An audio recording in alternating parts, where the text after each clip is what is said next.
Hi, everyone. It's Money Mondays. I am your host, Tasha Danielle, and I have a money friend with me today. I have my friend Jackie on. Say hi to the people, Jackie. Hello, hello. I'm so happy to be here. Thank you for having I'm me. so I'm so happy to have you because we talk pretty much every day on our voice notes. You see those memes of people who like have those voice note picture screenshots, and it's like it's 10. That's me and Jackie all day.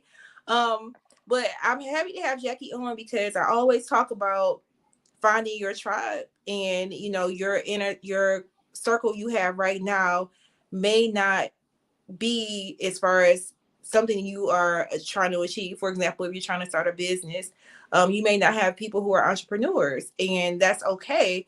But you want to be connected to people who are entrepreneurs. Um, you may want to lose weight, but you don't have anyone that's in your circle who's interested in that, and that's fine. Because I always stress like, don't try to convince people in your life to do whatever you are trying to do. And that's how me and Jackie we became friends from a lot of podcasts, right? Going to my league Yes.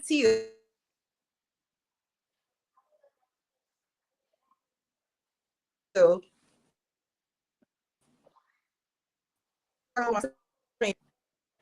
Listen, y'all know I'm moving different Airbnbs, different internet connections. So if I drop, I'm gonna come back on.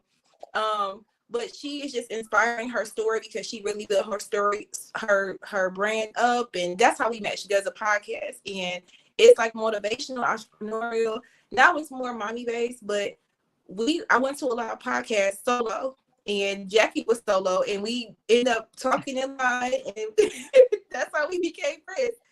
So I want to tell you a little bit more about Jackie. She is the founder of Sugar and Money.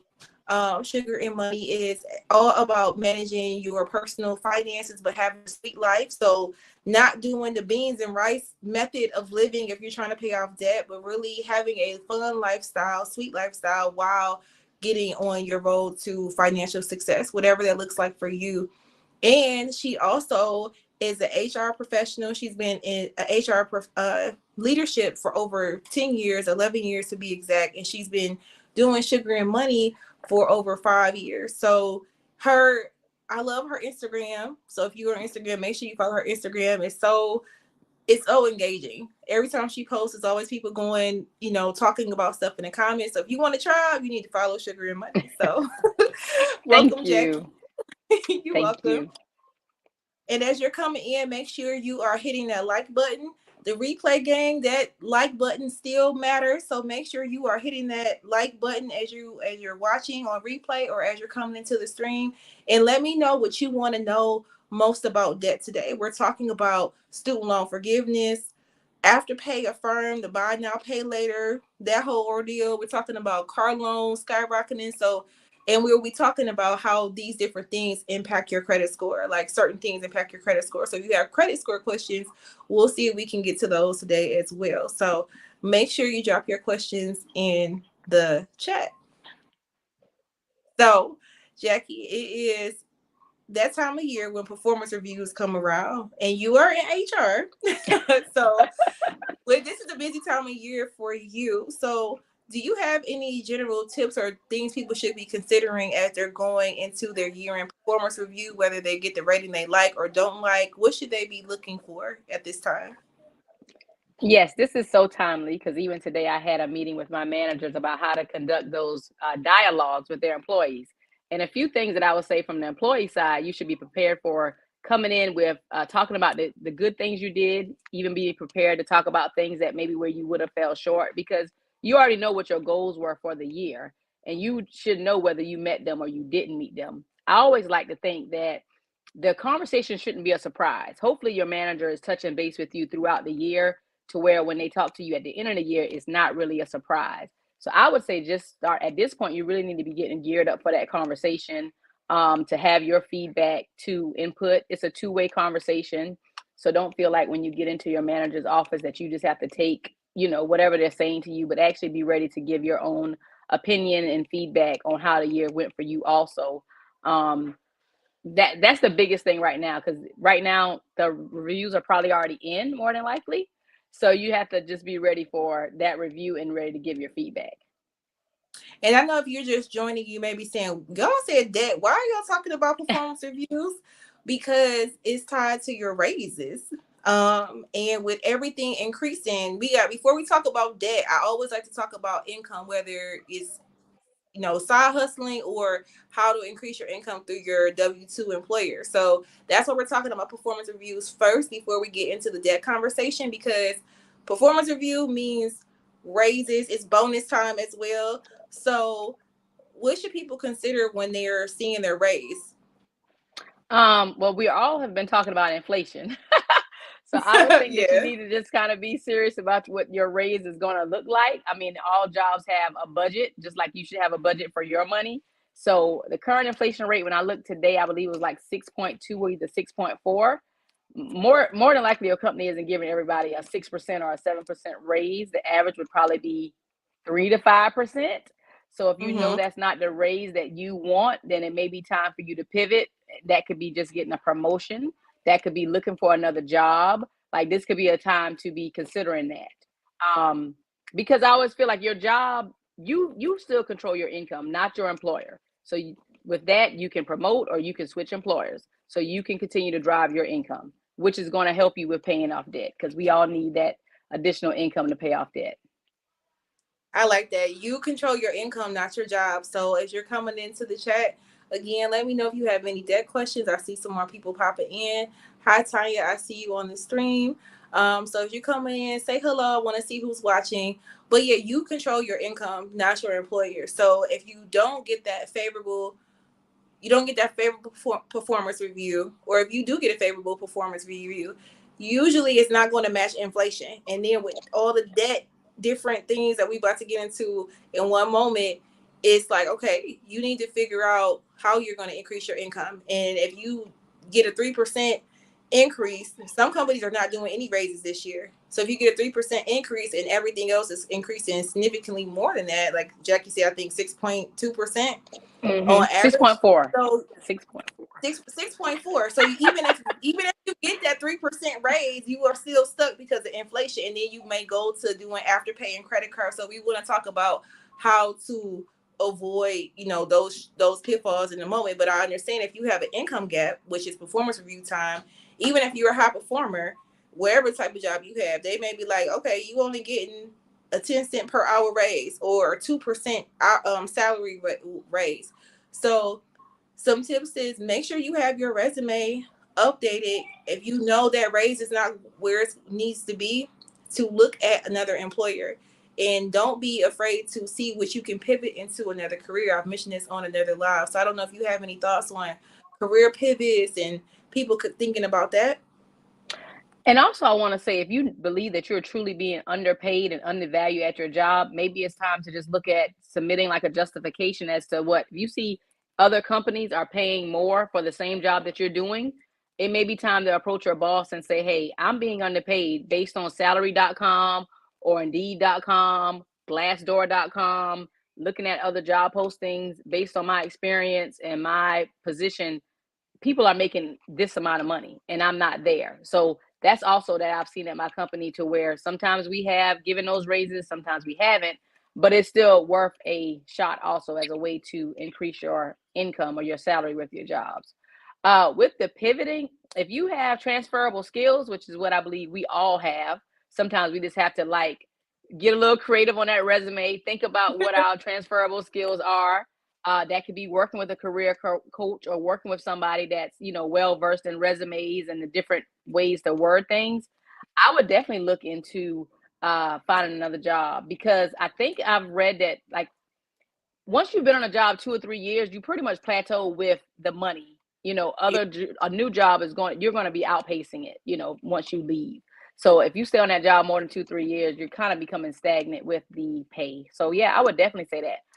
The only hesitation I would have would be around what industry to go into, because lately we've seen a lot of tech companies laying off. I mean, even companies like Google, Apple, Microsoft, and even smaller companies, smaller startup companies.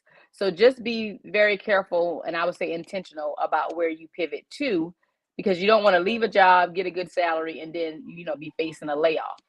Things like that can be addressed in the interview process, though, ask those good questions to just kind of try to feel them out to make sure that they aren't facing layoffs, make sure they have funding if it's like a startup, because startups normally share how long they have funding for roles and things like that. So you just want to be prepared with the right questions when you're going into a new opportunity, in the position that we're in right now with the job market.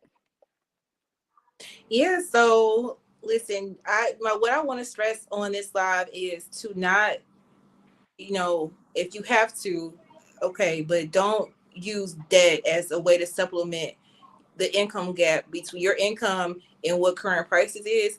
Do not get into the habit of supplementing that gap with debt. That's the point. And so we're starting off talking about ways to we starting off with ways on increasing your income, and we were talking about a few times if you're just coming in. So we're about to get to the debt stuff. So I want to put out a disclaimer. This is just for informational purposes. This is not to be taken as your one-on-one consult with improving your credit or anything like that. This is all for educational purposes. I'm not giving any license advice to you right now. I am a CPA license in Michigan. I don't got no time for that. Educational purposes.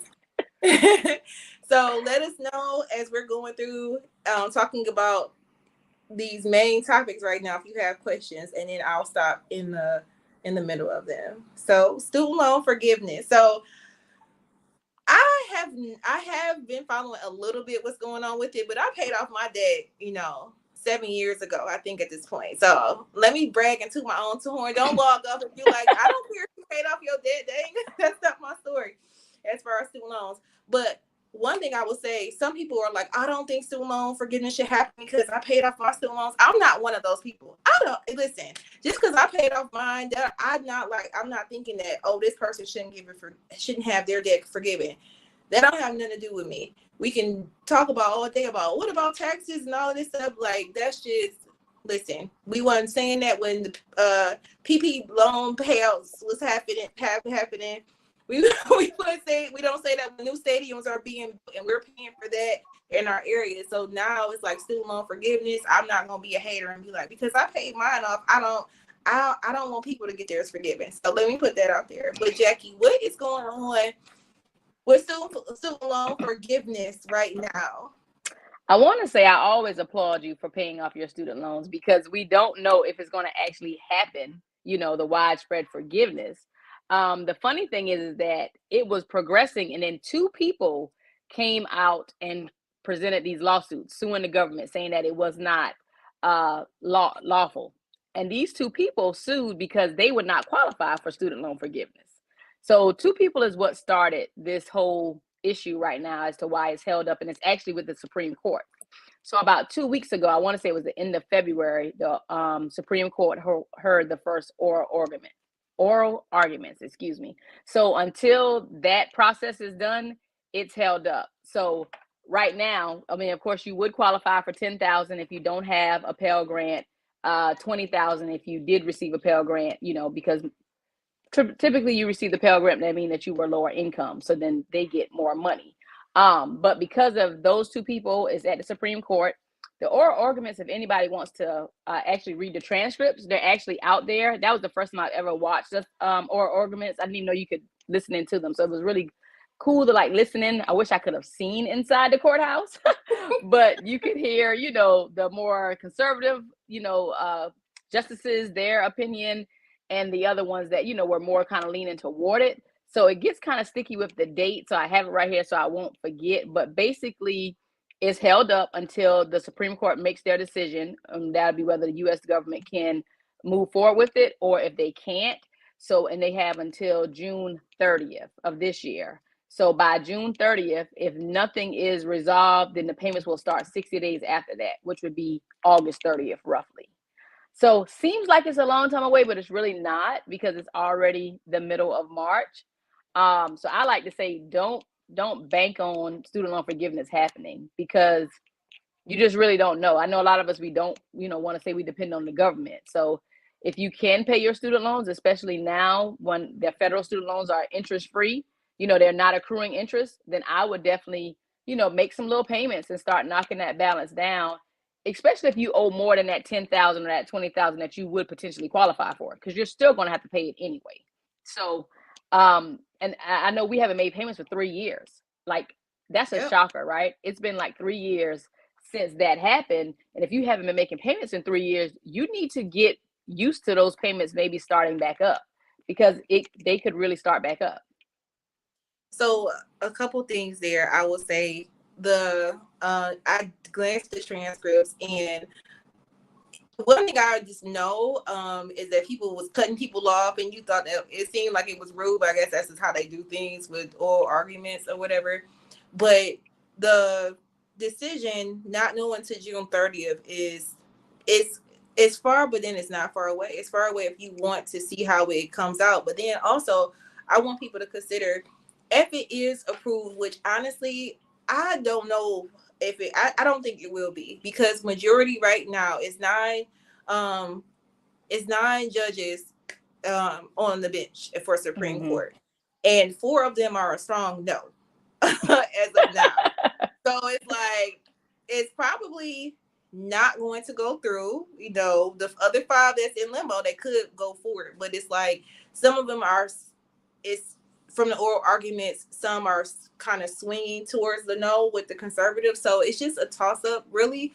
But if let's say it does get approved, let's say miracle happens and it does get approved, the process of what that will look like. So it's 16, they stopped applications in November. So only 16 million people, I think, applied. And there was 24 million people who wanted to still apply, who were attempting to after that. So you still have all these people that need to apply. And if you're one of the people who did not apply yet, and if it's approved, it's like, okay, how long does this happen for me?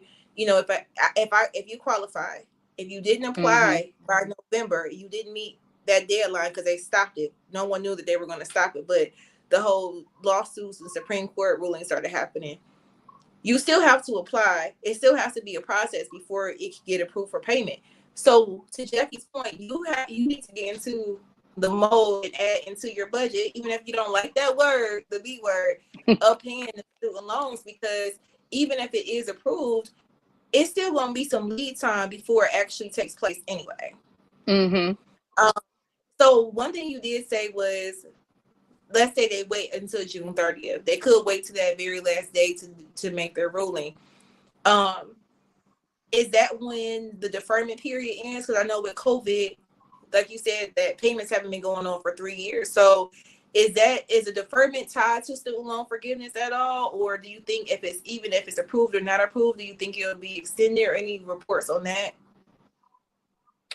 I'm not sure if it'll be extended past that June 30th or August 30th payment date, because we've also had SoFi that's recently filed a lawsuit stating that it's hurting their business, it's hurting their bottom line.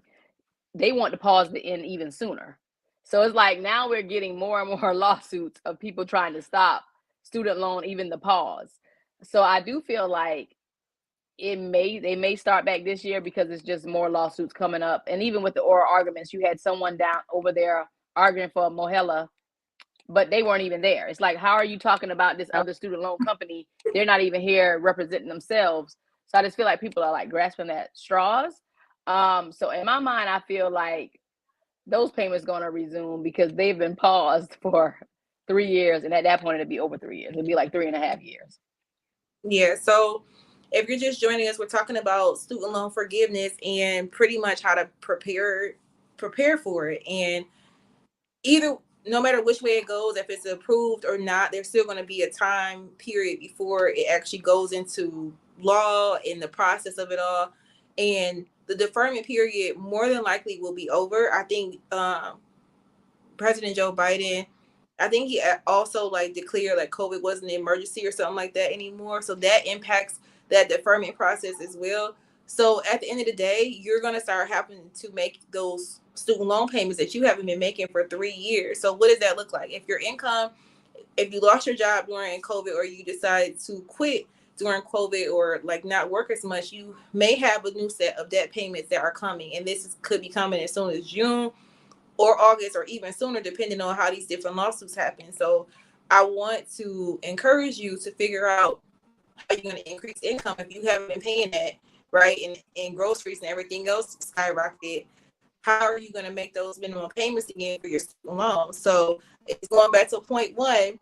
that increase in your income with performance review time. If it's pennies and it's not going to get you where you need to be. I know everyone's not an entrepreneur or trying to side hustle. I get it, but you need to figure out, okay, what industries can I go into and pivot to increase my income? Because like Jackie said, you control your income, not your employer. So I'm gonna go and see if I don't see any questions right now, so we're gonna keep going. I'm seeing people enter. So hi Mimi, hi Shawan, hi Tawana. Thank you for joining me. But before that, I want to um, give it up for the sponsor, which is booktasha.com. I always say this every live, and I'm sponsoring this until the big money comes. So I have been traveling the world solo for 9 months, and I'm going live tomorrow at lunch. So have lunch with me, telling y'all about all of that, how I've been over budget. I'm gonna tell y'all an exact number tomorrow. So make sure you tune in live for that. But if you are a person who is interested in going solo travel and you don't know where to start, and you want like someone to hold your hand, my grandmother always said, some people need to be held by the hand. You can book a one-on-one consult with me for that, and as well as improving your finances, as well. And Jackie does coaching as well. We're gonna get to that toward after a few more points. So let's get to if there's no questions on I was gonna say student loan payments and all of that, we're gonna jump into AfterPay and Affirm. Everybody is seeing this, and people who I have so many thoughts about it. I want to just start off by saying I'm not saying don't ever use these things, because some people are like, what's the difference between using this and credit cards? We're going to touch on that today as well. But it's just a matter if you're using it for a need, and buying clothes on Zara and using it in different things for clothing because of trends, that's not a need. And the importance of talking to your teenagers, if you have teenagers, about the effects of Afterpay and Affirm are going to be the second thing. And then we're going to talk about how this really does impact your credit score. Even if it says it may not, we're going to talk about how it impacts your credit score too. So we got a lot to talk about. It's probably going to be taking up most of the time for this evening. So before we even get to specifics on it, what are your initial thoughts on this whole Afterpay, buy now, pay later? Let's not even say the Afterpay or whatever, the buy now, pay later industry. I feel like it's really exploded, because one thing I didn't tell you is, like, years ago, I used to love me some HSN and QVC, and they would always have FlexPay. I just thought about this, but I would just pay my things off in 3 to 4 payments. I think it was monthly at the time. And then it would just go away. You know what I'm saying? It was like no big deal. But with Affirm and Afterpay, and then also I wasn't addicted to QVC and HSN. It would be like maybe around the holidays, or I know around one time I had to get a computer and I got it off there because I didn't want to like use a credit card or whatever. But now you have all these apps to where it can be just a cyclical thing where you just getting them over and over and over, repeating the cycle of buying from here, buying from there. And I realized that because I had Affirm, because I bought a Peloton. And they did their financing through Affirm, so it was 0% for 39 months, which it did not take me 39 months to pay it off, because that was just too long, in my opinion, to have that debt. But through that app, and you realize your phone, all this power in your phone, your hand, they had Gucci on there, Purple Mattress, Target. You could book vacations. It was just never ending. And I was like, oh my gosh, I did not realize that you could buy all this stuff. You'd go out there and apply. Everything's not 0% interest. Depending on where you bought from, the rates varied. I guess based on your credit. I didn't apply for anything else. But I just see where that could be, like, if you really have that debt addiction almost, or compulsive with buying things, you can just easily rack up all those payments coming out your paycheck over every 2 weeks or once a month to all these different companies. So that's when I realized it could be a real problem. And that's the one thing that I think is a huge difference between the buy now, pay laters and credit cards. So if you both, either or, if you're not responsible with handling credit, you shouldn't use either one of them. unless there's a like dire need. But stats are out. People are not using buy now, pay later, or even credit cards for needs. Like the majority of people who use it are just buying it because they want to. They're using it because they want to, right?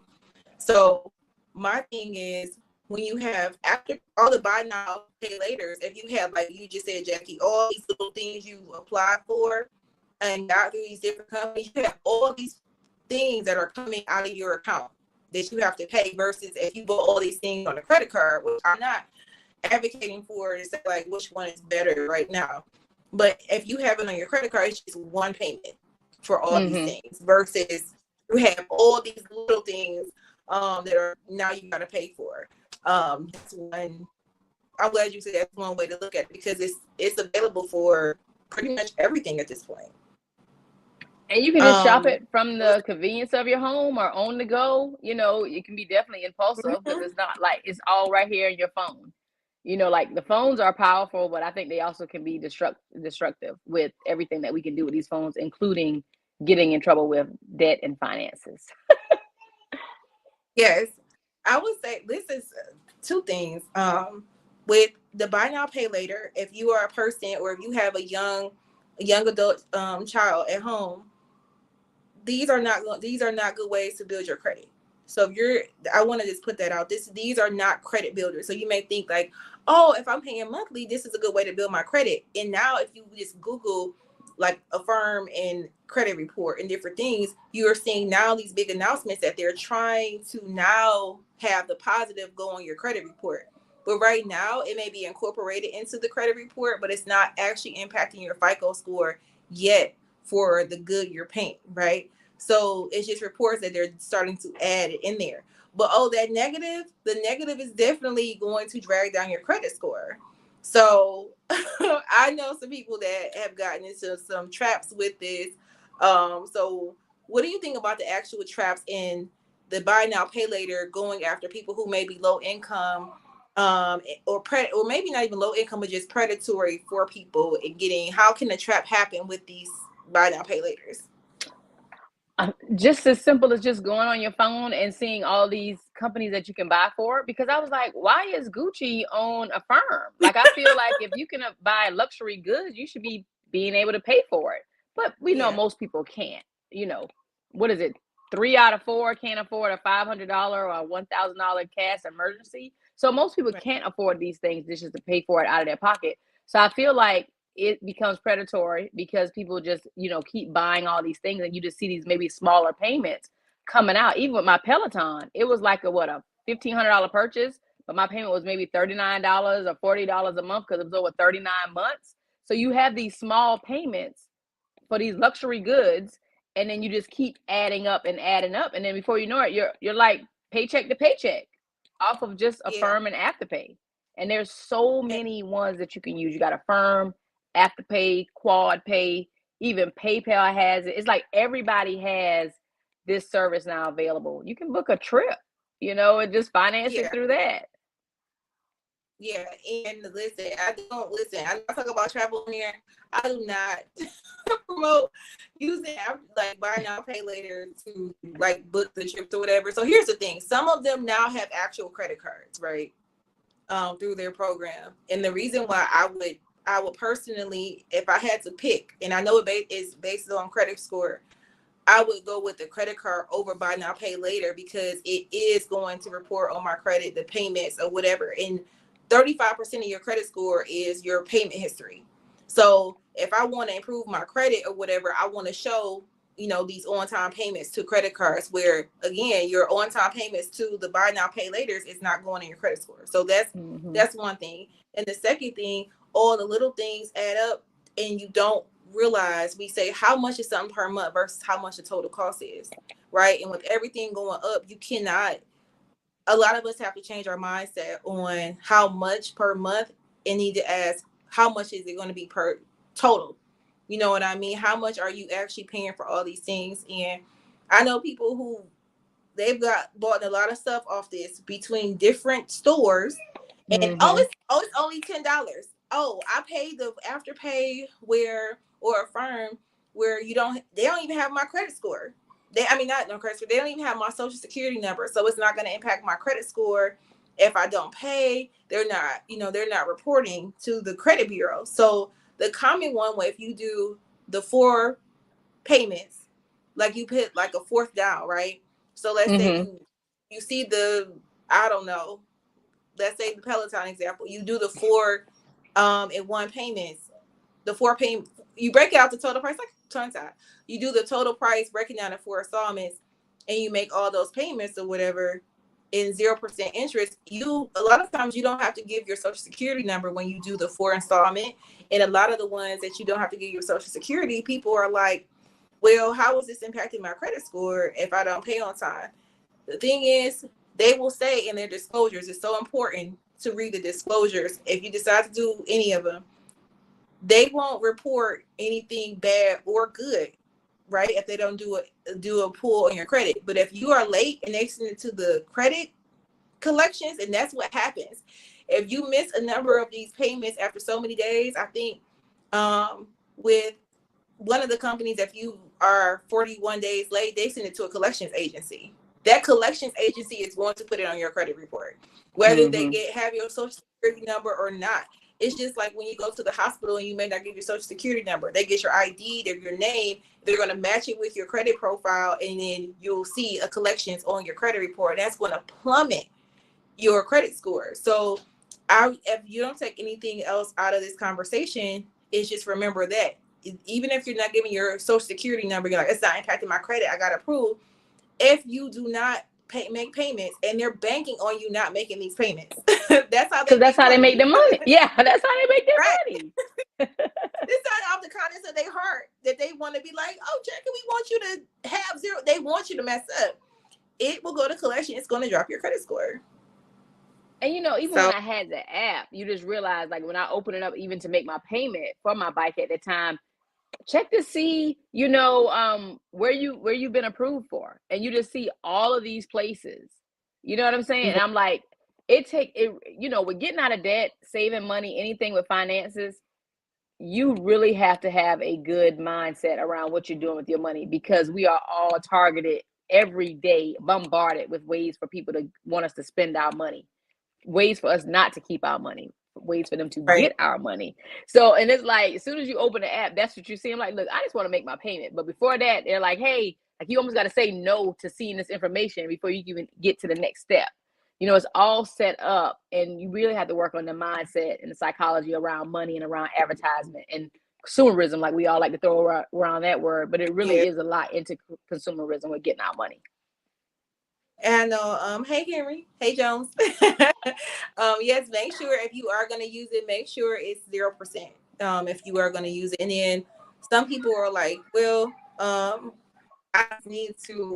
didn't think about it. It was 4 payments, and I'd rather keep my cash than to use this, than to use all my cash at one point. At one point in time, I'd rather just spread it out because I have the money to pay it. So I tell people all the time, I paid off my debt, became debt free before the age of 30, but I still have credit cards because I use it for rewards. I use it for travel hacking.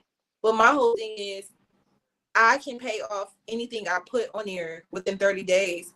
And if not, I can take it from a savings. Like, my net worth outweighs any debt I will get on a credit card. So my thing is, I'm not saying if you want to be able to hold on to cash, I think you can use debt for different things. Don't get into the habit of not having that money to be able to pay it. And then also, even if you do make all your payments on time, it can still drop your credit score because they can report a closed credit line on your credit report. So anytime you have a closed account, and I went through this when I was paying off all my student loans, every time I paid off a student loan account, my credit score would drop a little bit because it's closed and it's impacting your average history of your credit score.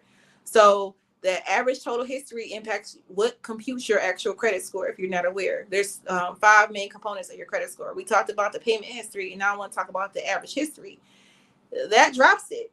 And even though it may not report any payments or anything, it could show up on your credit report as a closed line of credit or closed credit in general. And that could drop your score a little bit because you have this closed account on there, and it will factor in your age or your history. And it could be 3 months or 4 months you had it. So make sure you're reading these terms on it. So I don't know if you had any thoughts on that part of the buy now pay laters. Yeah, I definitely just say with me, I try not to get overextended with any kind of debt, and the buy now, pay later is still a form of debt. That's a debt is anytime you owe somebody money. So even if, even if it's a 0% debt, it's still a debt, and my Yeah. thing is don't overextend yourself with any type of debt that you get. Because it just easily gets out of hand. And I know that because one time I had $20,000 in credit card debt. So I think maybe for me learning from that, I don't want to ever get in that type of debt again, especially with like high interest credit card debt, or variable debt, buy here, buy now, pay later. That's not things, a lot of that is not things that we truly need. They're not a true necessity. So And yeah, that's my big thing. And I'm like, I know you are still on your debt payoff journey, and that's what Sugar and Money is about. On your blog and a lot with what you post, you share like how you're paying off your debt still, like outside of consumer. You're like, I know my consumer piece of it. Like you said, the credit cards, $20,000, but you paid off over $70,000 in debt. So kudos to you for doing that. Thank you. But what was your aha moment with the credit cards when you were like, wait, 20,000? Did you know what's happening? Like, how did that come up? It was really just adding it all up. It was adding it all up. And it actually kind of started like around the time I was getting married. And then, I think I started reading a financial book. It was Total Money Makeover. And I started making a list of all my debts because it's so easy to just say, oh, I owe this person $100 a month. I owe this person $25 a month. I owe this person. And not really, like you say, what is the total cost? Not just my minimum payments. And then when that number was reaching 20,000, I was like, oh no, this is ridiculous. And I think at the time I might've been only making like 35,000 a year. So that didn't make any sense at all. So it was like, that's when I got really serious. But one of the pivotal points was I wasn't making a lot. So I had to make more money to be able to get that debt down. So first, totaling up my amount of debt, realizing that it was just too much. And then, making more money. Oh, and before even that, stop using debt. I was like, okay, I'm not going to get out of debt if I keep charging things, right? Mm-hmm. Make more money and start paying that debt down, is what I had to do, and just really got serious about paying off debt. Like as soon as I would get paid good, I would be paying that credit card bill, paying extra to get that down. So that was really my aha moment when I really added it up, because a lot of times we just kind of go about our day just making those minimum payments, not really thinking about it. I don't know if you ever heard that story of like the frog that's in water and the water just like gradually increases.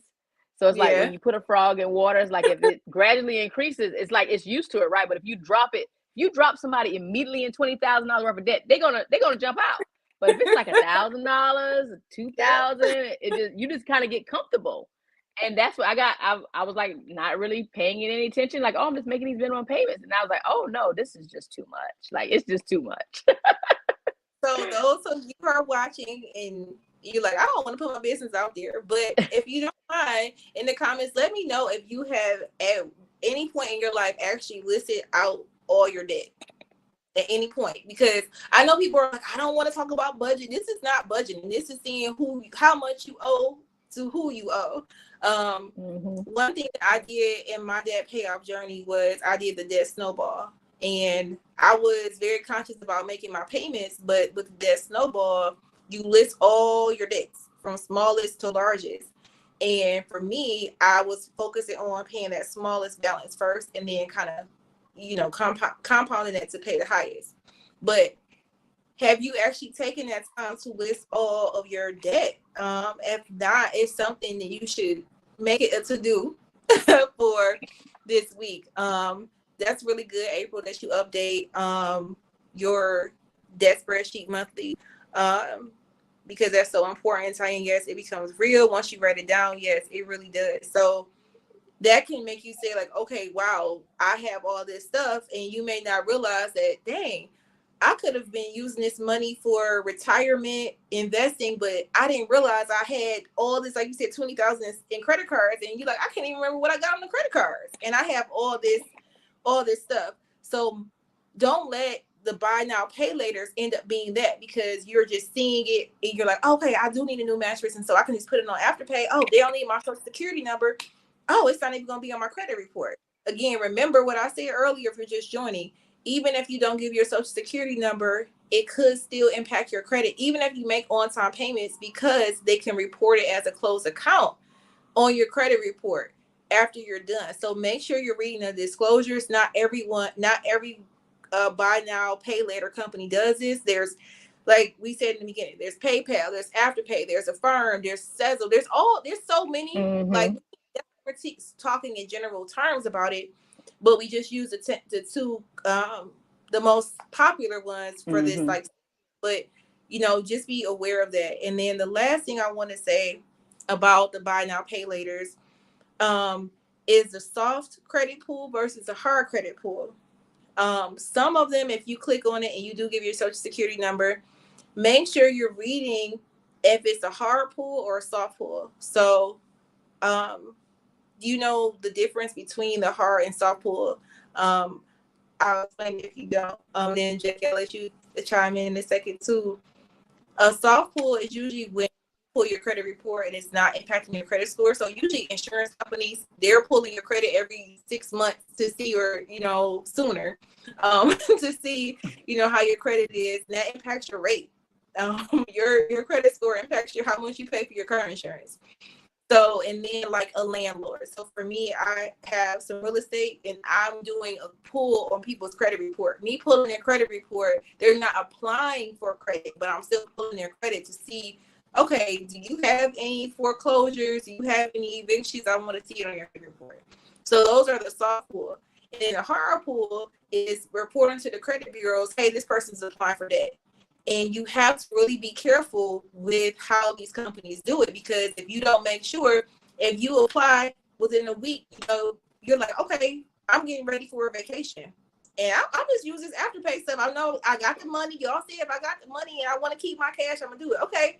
And you apply and you apply and you apply. That could be like 5 inquiries in a week and your credit score is going to plummet. So you have to really make sure that you understand what you're getting into when you do these buy now pay laters. Make sure you're reading the disclosures, making sure you go into the frequently asked questions for what you are applying for, because even at that checkout line, you're applying for something. Maybe it's 0%. If it's 0%, if you got to give your social security number, if it's a hard pull or soft pull. So any thoughts on that? And just also saying, you got to keep up with all that stuff. Like, you just have to really keep on top of all these things that you're applying for. And with the hard pull or the soft pull, you can also always check your credit report. You can go to annualcreditreport.com. You can get your credit score and report there. Well, you can get your credit report free. You got to pay for your score. But a lot of credit card companies now give you a score for free also. But you want to make sure that you're periodically checking your credit report so you can make sure there's no, false information, wrong information. And then you can also see all those inquiries will show up on your report. So you can see how many times your report is being ran also, which I think is good information too. Like, I don't think finances is something we can be passive about. Like, you have to be, active in your finances, whether it's setting aside 1 hour a week on Sundays or a couple hours a week on a Sunday until you get your rhythm down. Because if not, you won't know what is really going on with your money, and people just drafting it due to Afterpay and Affirm and everything else. They just draft it out your account. Yep.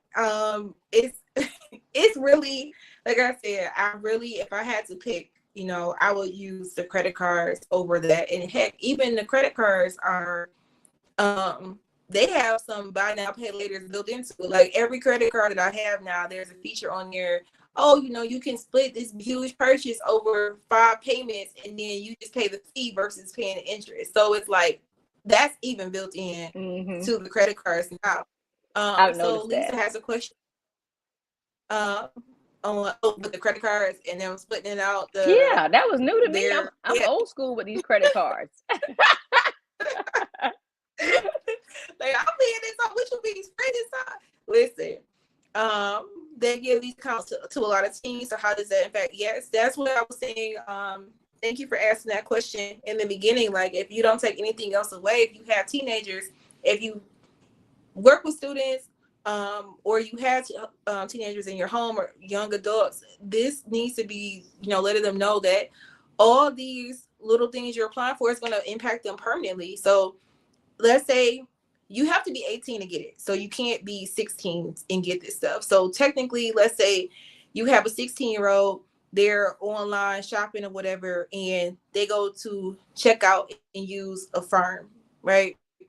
They are supposed to be they should be confirming that they're 18 years or older. And then they need to send something to verify their identity to these companies like after the fact. So they're not going to give it to you unless you're 18. So that's starting there. Unless some just came out within the last week that I didn't know about, you still have to be 18 to get it. But it impacts them forever. So the mistakes that you make at 18 is going to carry you until you get it right. So if you get let's say you get the long-term one and they do a hard inquiry, and you don't make those payments, it's a negative impact to your score. So it impacts teenagers just as much as it does adults because they're 18. Technically, they're legally grown. So that's how it impacts their score. So remember, they're 18. Even going into that 18 year, that grown year, it needs to be a conversation, which I talk about with Financial Garden, my youth financial literacy company. I had to do that plug. I've been talking about that. So any thoughts with teenagers and money and, teenagers getting caught up in this cycle, Jackie? This is what I would say. Like, even though, like, because I know kids, they aren't leaving the nest as early as they used to, right? Like, they may be there till they're 18, 19, 20. When you have those years of your child still in your home, you want to take the time and actually show them a budget, or if you don't like the word budget, a cash flow plan. Show them how to manage that debt or their bills. Show them how to pull their credit report, because that's when you got the greatest influence over them while they're into your house. They're in your face. You want to maybe show them how you budget your money. Even if you don't want to tell them exactly what you make, maybe make up some numbers, but you want to just show them how they can do that, because there's so many people, even myself, there were things I wish I would have learned earlier, at home before I made these mistakes. So you just want to kind of take the time and just kind of show them like, hey, if you get this AfterPay, then when you get paid every 2 weeks, AfterPay is getting paid every 2 weeks until those 4 payments are made, or once a month until those 4 payments are made, just so they can see how their income is going to be slowly shrinking by those payments, because there's all kind of stuff that they can buy. Yeah. And kids at 18 are spending way more money than probably what we spend. Girls buying bags, girls buying wigs, they going on trips. It's like, I was happy to go to, I don't know, Forever 21 or Rainbow, but they're like carrying designer bags these days. It costs more. The wigs add up. Listen, the wigs, yeah, they got units. Okay, so Lisa is saying her granddaughter, they approved her. So I'm I would check into that one.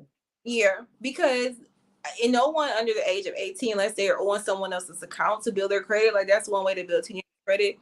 They should not be giving them the extending the credit to them. Now, what happens is that if a teenager has the same name as someone in the household, when they're verifying the name, that could be a mix up and they got approved. But I'm assuming that if they didn't provide a social security number, that could have happened. But listen, if your grandkids, or like I said, teenagers that are happening to get by and they're getting approved for this stuff, if you're a parent, you need to be pulling their credit report. You can pull Miner's credit report to see what is on there. I don't know what was I gonna say, because if they're a minor, you still legally can, because you want to be checking for credit theft anyway. So I tell parents all the time. I'm trying to think of, it's a different site you can go to, but you should be plugging in their social security number to see if anyone's stealing their identity, because they could be with like getting utility bills in their name or cable internet.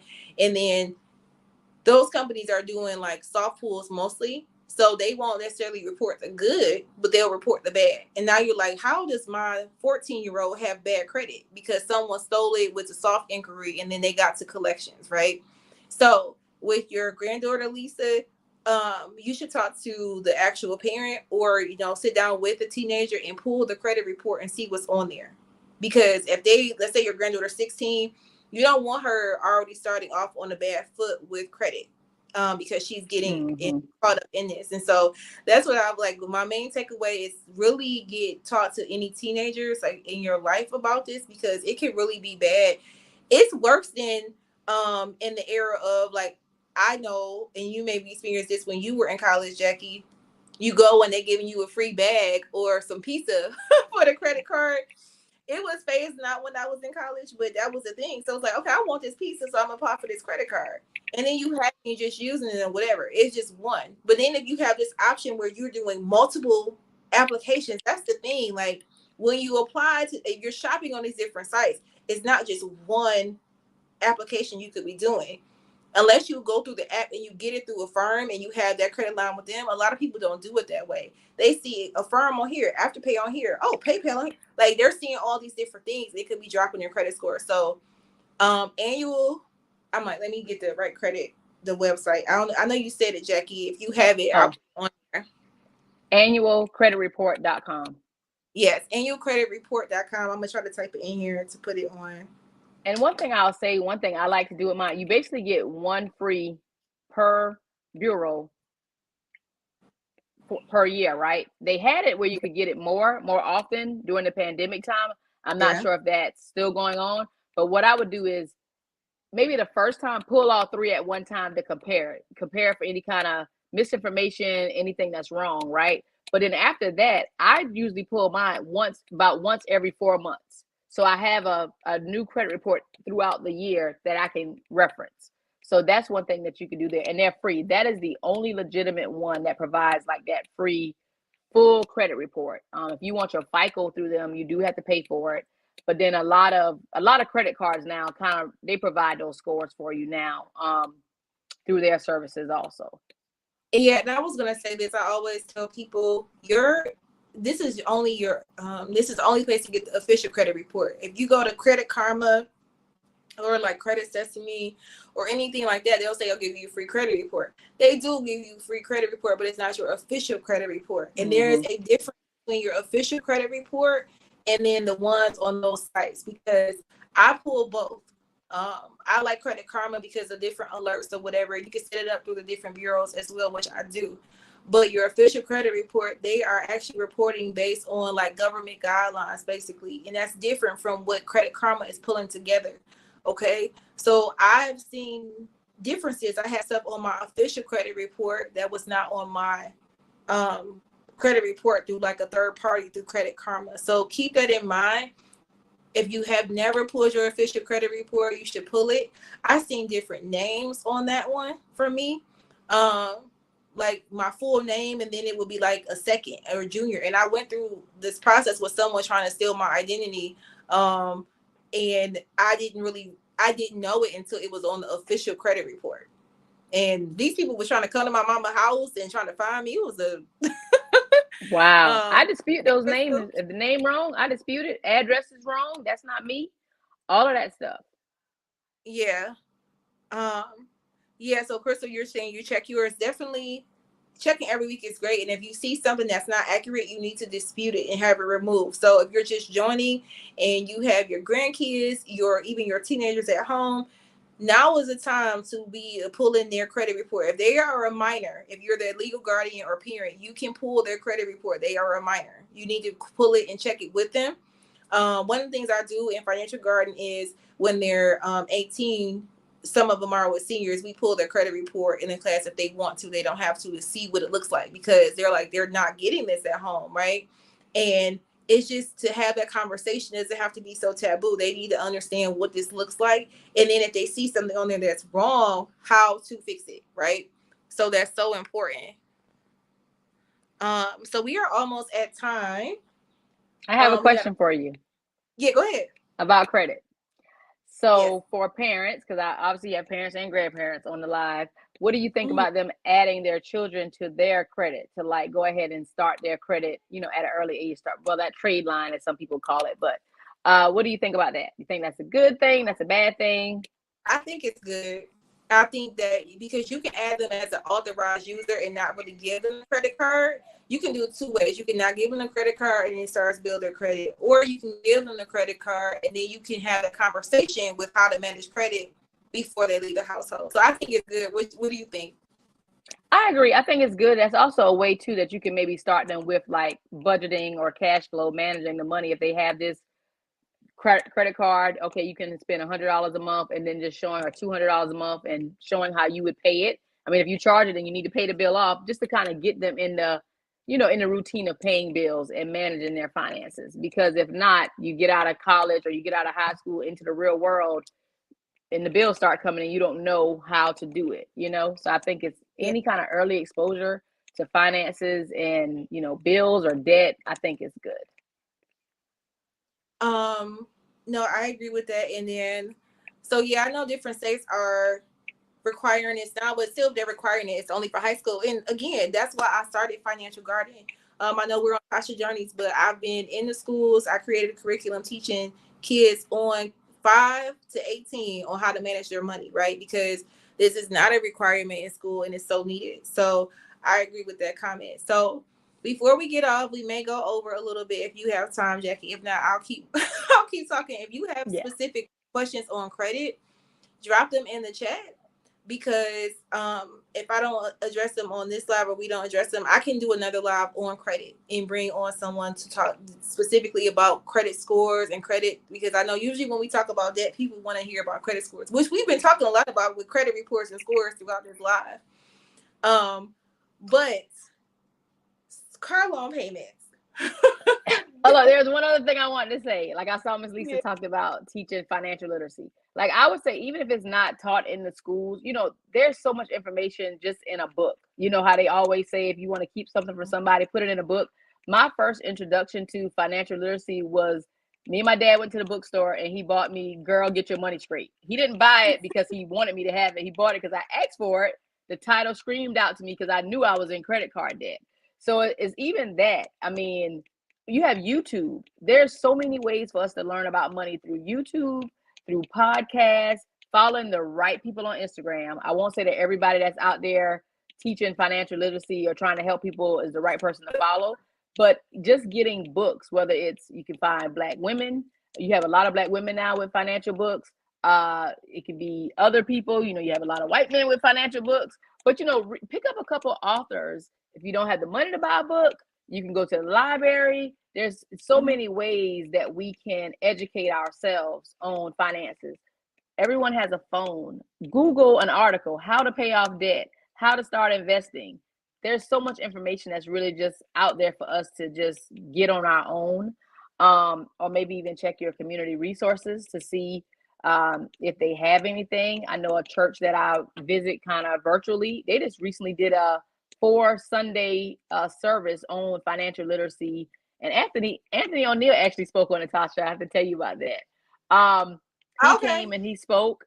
So, I mean, there's so many ways. If you're with the church, maybe let your pastor know. I know Tasha at one time would speak at her church, right? Or help people. Maybe let your pastor know that's something that you want to see in the church, because a lot of us go to church. So, I mean, I think that there's so many ways for us to get that financial literacy. And it starts by asking the question. We really have to ask the right questions, and then we can get the help that we need. Listen, that's a whole sermon right there. So I'm gonna have to rewind a little bit. I do agree, like, it's not, yes, you can teach it in schools, but yes, have that conversation with your kids at home. And what I get from so many parents when being in the schools is, I'm not good with money, so I don't want to talk with them about it. They're observing the bad habits that you think they're not paying attention to. So start having a conversation. If you don't like how your financial situation is, have the conversations with them that's age appropriate. You don't want to scare them, right? You don't want to tell your 7-year-old, like, I don't have no money and, we may get evicted. Not, you don't want to say, you don't want to scare the children, right? You want to just say, like, you see mommy, or if you were watching this, you see daddy swiping the card. This is my credit card, or this is my debit card. The money's coming from my checking account. It can be something as small as that with the young kids. Or if they're buying something, how did it make me feel? With the high schoolers, this needs to be game on with you really, again, pulling credit report, talking about debt, like start having those real world conversations with them.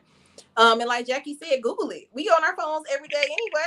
So Google it to see the information you're having. And then church, yes, I agree. And that's what got me back inspired to do one-on-one coaching, because I was doing it for free. I'm like, okay, listen, there's so much with financial literacy, there's so much that we don't know, which is why I'm doing a live. You don't know what you don't know. To this could plant a seed for you now to be like, okay, I didn't know anything about that with the buy now pay later. Now let me do some more research, right?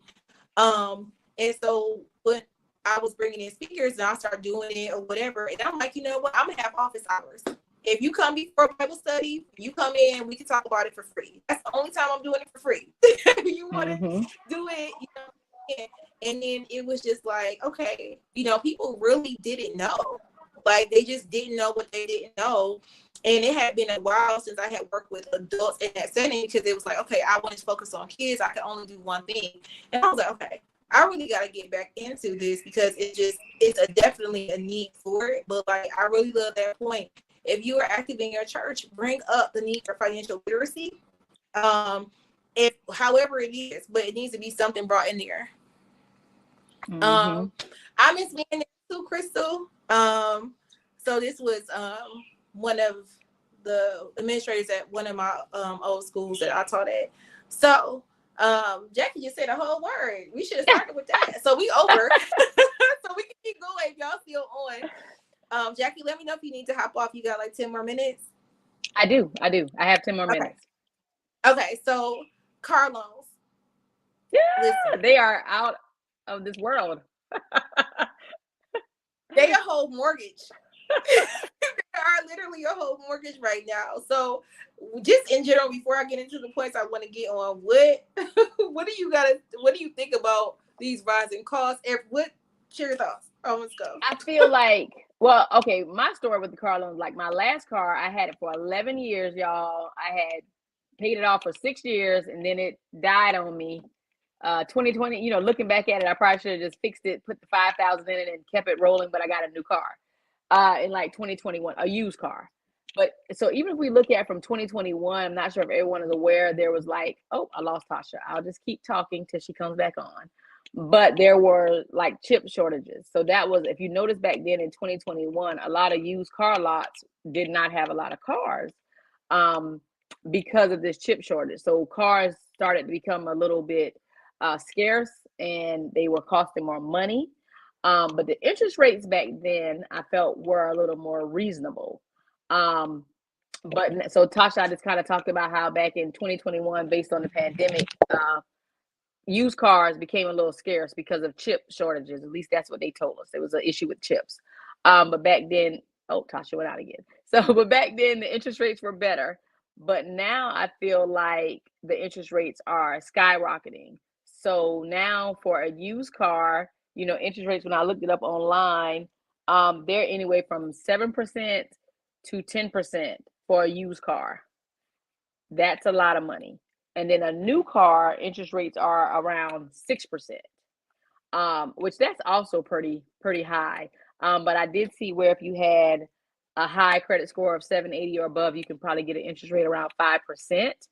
But when I bought my car in 2021, my interest rate out of the dealership was 2.99%. So that would still be almost double now if you get a really good rate. And then I refinanced it. So I was able to refinance my car down to 1.99 to make it more affordable. But now interest rates, you know, are way more than that. And now the minimum car payment, when I looked it up for a brand new car, is like $716 a month. Used could be $526. That's the average. But you have some people with $1,000 car note. I could not fathom spending $1,000 a month on a car. Listen, I was just looking up some stuff, like preparing for this, like for car payments, because I see it on social media of like these $1,300 car payments. And I'm like, y'all are driving Benzes? Like, what is this? And it's like, I know the average car cost is like, I looked it up. It's like $38,000. Let me see. If you Google and you put the average car cost for a new car, it's actually, no, it's $48,000. New car now. So a lot of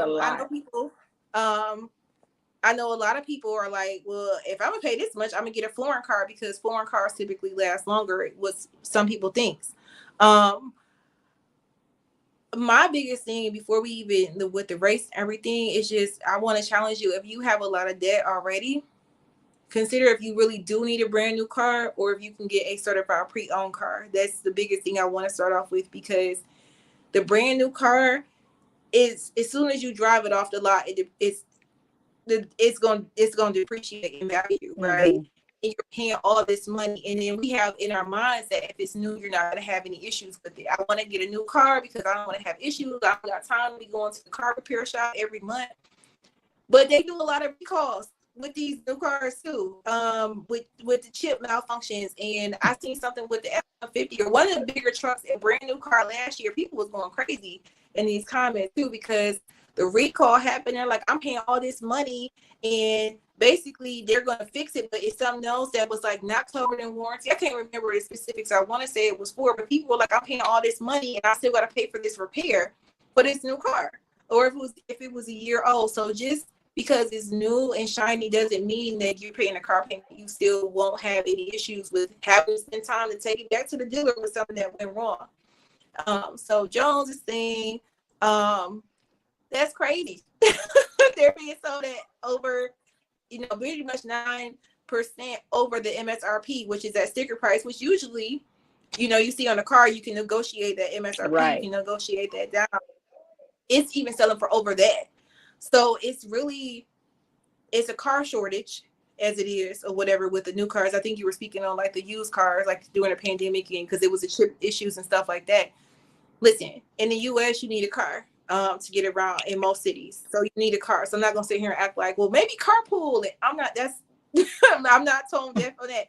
Even though I don't have to have a car where I am right now, but I know when I get back to the United States, I'm gonna have to have a car to get around. So my whole thing is to weigh out your options and see what else you can do without getting a brand new car, and then leasing a car as well. You have any thoughts on leasing cars before I get into that?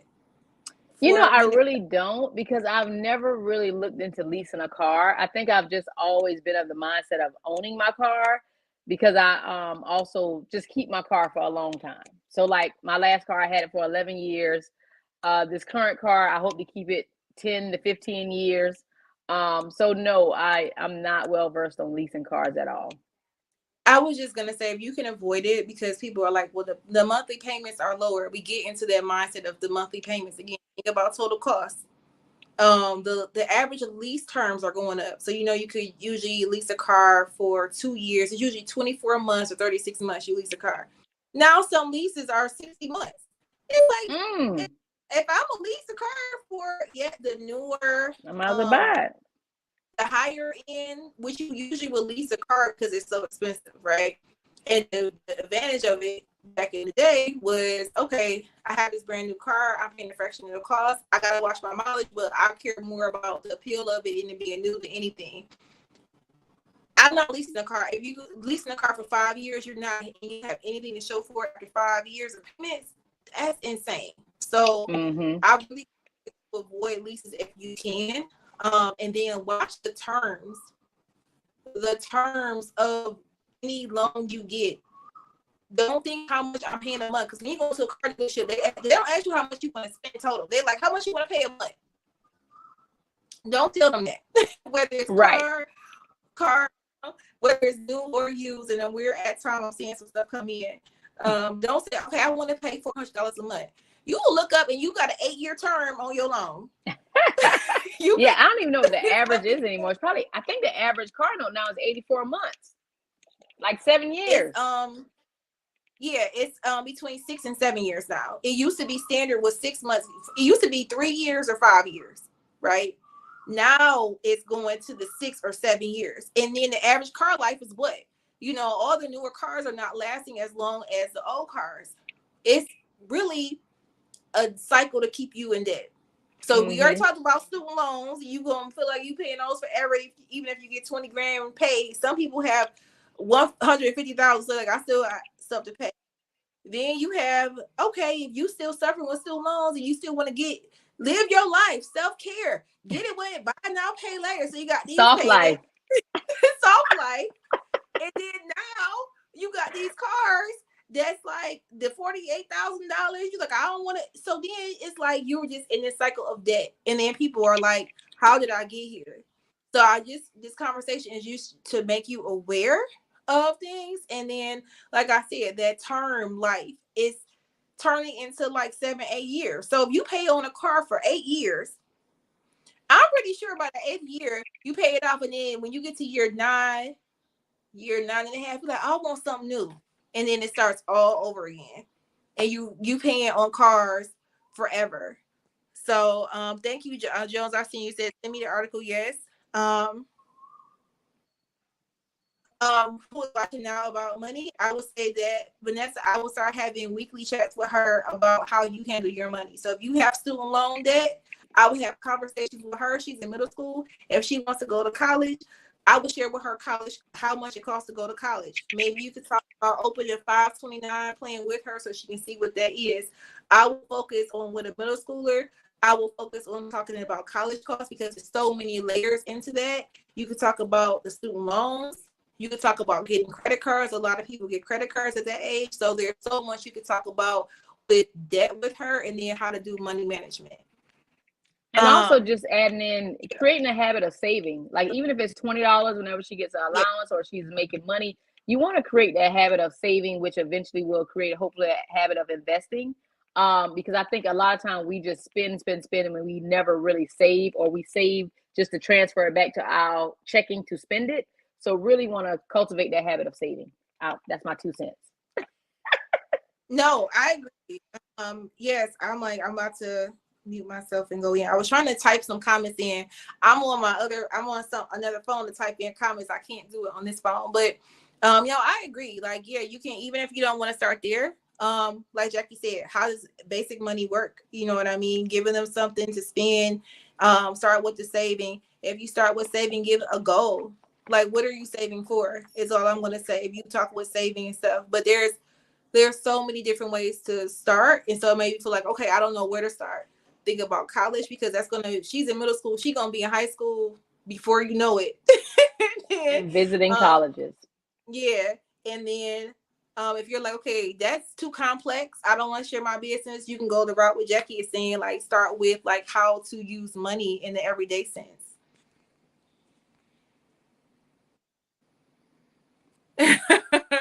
I listen. So I'm going live tomorrow to give y'all a life update. Financial Garden is still going on. Financial Garden is official, not a nonprofit now. So I've been having a lot of board meetings. So while I'm traveling the world, since January I've had my hat back on with my financial lens. I've gotten back motivated.